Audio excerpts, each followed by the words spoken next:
सत्ता स्वार्थ के लिए हम देश का विभाजन करवा दें? इससे निम्न स्तरीय हरकत दूसरी हो नहीं सकती। और 1947 में यही हुआ था इस देश के साथ। महोदय, मैं फिर इस सदन में रखना चाहता हूं और अपने विपक्ष के मित्रों को भी, जो जाति जाति की रट लगाते हैं ना, इनको भी मैं बताना चाहता हूं, आजादी की लड़ाई में 2 दलित नेता इस देश के अंदर थे। एक बाबा साहब डॉक्टर भीमराव अंबेडकर और दूसरा श्री जोगेंद्र नाथ मंडल। ये 2 नेता थे, नेता प्रतिपक्ष में आप चाहूंगा नोट करें और इसको, इन दोनों की कथा को सुने, क्योंकि उम्र के साथ आपको प्रवचन सुनने का अभ्यास हो रहा है। मुझे बहुत अच्छा लगा है और एक अच्छी शुरुआत है। प्रवचन सुनता भी ठीक से हूं। नहीं, मैं आपके पूरे भाषण के दौरान बैठा रहा, और मैं इसलिए बैठा रहा कि भाई एक तो आप बलिया के हैं और बीच में कहीं ऐसा ना हो कि हमारे यहां से सुरेंद्र सिंह उठ खड़े हो जाएं, तो इसलिए मैंने कहा मैं स्वयं यहां बैठे रहता हूं। तो मैं इसलिए बैठा रहा कि नहीं, मैं पिछली बार नहीं बैठ पाया था, इसलिए इस बार मैं स्वयं ही आपके लिए बैठूंगा। लेकिन हमें इन चीजों को जानना पड़ेगा। देखिए, सत्ताएं आएंगी जाएंगी, महत्वपूर्ण ये नहीं है, महत्वपूर्ण देश है।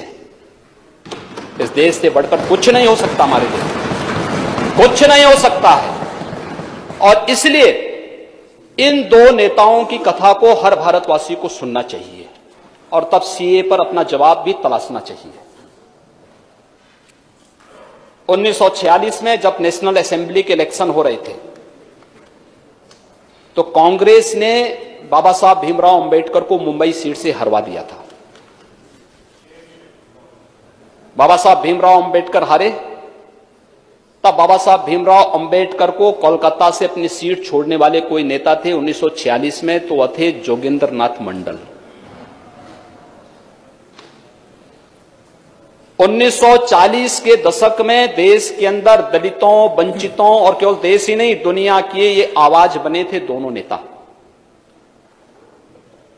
लेकिन 1946 में एक तरफ बाबा साहब भीमराव अंबेडकर को प्रलोभन दिए जा रहे थे।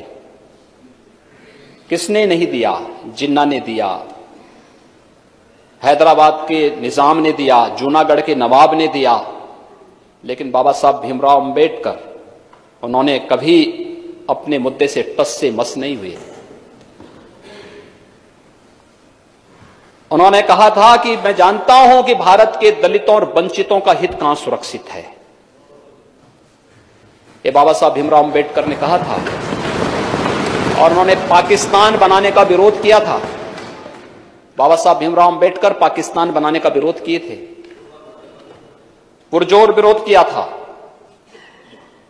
लेकिन जोगेंद्र नाथ मंडल जिन्ना के बहकावे में आ गए, देश विभाजन का समर्थन कर दिए, पाकिस्तान चले गए। बाबा साहब भीमराव अंबेडकर आजाद भारत में भारत के कानून मंत्री बनते हैं। जोगेंद्र नाथ मंडल पाकिस्तान के कानून मंत्री बन जाते हैं। बाबा साहब भीमराव अंबेडकर भारत के संविधान के शिल्पी बने और 1950 आते आते श्री जोगेंद्र नाथ मंडल पाकिस्तान में दलितों पर, हिंदुओं पर, सिखों पर होने वाले अत्याचार से इतने व्यथित हो गए कि महोदय अक्टूबर 1950 को वे वापस भारत भाग के आ गए और कोलकाता में आकर के एक शरणार्थी का जीवन यापन करने लग गए। 1950 से लेकर के 1966 तक जोगेंद्र नाथ मंडल गुमनाम जीवन जिए भारत के अंदर और अंत में उनकी गुमनाम मौत हो गई। कोई जोगेंद्र नाथ मंडल के बारे में वर्तमान की कोई पीढ़ी नहीं जानती होगी, कोई नहीं जानती। देश के साथ गद्दारी करने वालों को इसी प्रकार की गुमनाम मौत मरनी पड़ती है। और दूसरी तरफ बाबा साहब डॉक्टर भीमराव अंबेडकर है, भारत के संविधान के शिल्पी बने। भारत के अंदर किसी भी राष्ट्रीय नेता के इतने स्मारक और इतने स्थल नहीं होंगे। प्रधानमंत्री मोदी जी ने बाबा साहब भीमराव अंबेडकर से जुड़े हुए 5 स्थानों को पंचतीर्थ के रूप में भी विकसित कर दिया। मऊ छावनी मध्य प्रदेश, जहां उनका जन्म हुआ, भव्य स्मारक बना है बाबा साहब का। इंग्लैंड में रहकर के, जिस भवन में रहकर के उन्होंने उच्च शिक्षा अर्जित की, भारत सरकार और महाराष्ट्र की भारतीय जनता पार्टी की तत्कालीन सरकार ने उस भवन को खरीदा। अनुसूचित जाति जनजाति के बच्चों को वहां जाने की व्यवस्था, स्कॉलरशिप की व्यवस्था, कॉर्पस फंड बना करके उनके लिए वहां पर व्यवस्था की और वहां पर बाबा साहब भीमराव अंबेडकर का स्मारक इंग्लैंड में बनवाया। दिल्ली में जिस भवन में रहकर के उन्होंने सार्वजनिक जीवन अपना जिया, वहां पर एक इंटरनेशनल अंबेडकर स्मारक, वहां पर भी भव्य स्मारक बना है। कभी जाकर के देखें लोग, इनकी आंखें चौधिया जाएंगी।